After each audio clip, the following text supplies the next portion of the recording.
মুখ্যমন্ত্রী মমতা বন্দ্যোপাধ্যায়ের উদ্যোগে বৃহস্পতিবার বালুরঘাটে অনুষ্ঠিত হল জেলাভিত্তিক লোকশিল্পীদের সম্মেলন। বালুরঘাট রবীন্দ্র ভবনে আয়োজিত এই সম্মেলনে জেলার বিভিন্ন প্রান্ত থেকে আগত লোকশিল্পীদের উপস্থিতি অনুষ্ঠানকে করে তোলে বর্ণময় ও প্রাণবন্ত। অনুষ্ঠানে প্রধান অতিথি হিসেবে উপস্থিত ছিলেন বালুরঘাট পৌরসভার চেয়ারম্যান অশোক কুমার, জেলা পরিষদের সহকারী সভাধিপতি অম্বরীশ সরকার ও জেলা তথ্য ও সংস্কৃতি দপ্তরের ভারপ্রাপ্ত আধিকারিক শুভায়ুন হক।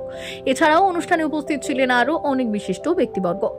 এই সম্মেলনের মাধ্যমে রাজ্য সরকারের লোকশিল্প সংরক্ষণ ও প্রসারের প্রতিশ্রুতি আরও এক ধাপ অগ্রসর হলো। উপস্থিত শিল্পীরা তাদের নিজ নিজ পরিবেশনার মাধ্যমে বাঙালি লোক সংস্কৃতির ঐতিহ্যকে তুলে ধরেন, যা দর্শকদের মুগ্ধ করে। এই ধরনের উদ্যোগ ভবিষ্যতেও লোকশিল্পীদের উৎসাহ যোগাবে এবং বাংলার মাটির সংস্কৃতিকে আরও মজবুত ভিত্তি দেবে বলে আশা করা যায়।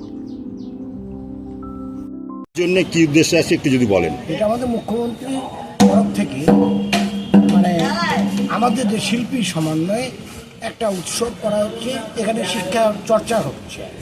এখানে যেনারা বলবেন বড় করে আমাদের অনেক কিছু শিক্ষা আছে, কিভাবে গানটা তৈরি করতে হবে। এবারে আমাদের যেভাবে প্রচার করাই, বিভিন্ন জায়গায় যাই, আমরা প্রচার করি শিল্পীর মাধ্যমে। আমাদের উদ্যোগদের খুবই খুবই খুবই উপকার।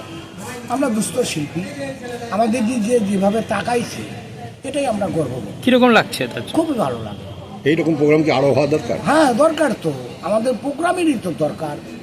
কারণ আমাদের দুস্থ শিল্পী এইভাবে প্রোগ্রামের মাধ্যমে যে একটু পয়সা পাই, আমাদের সংসার জীবিকা নির্বাহ হয়, আমাদের দুস্থ শিল্পীদের উপকার হয়।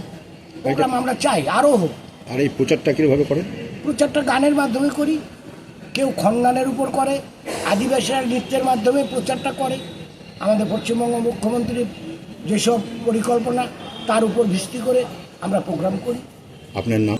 ব্যুরো রিপোর্ট, উত্তর বাংলা সংবাদ।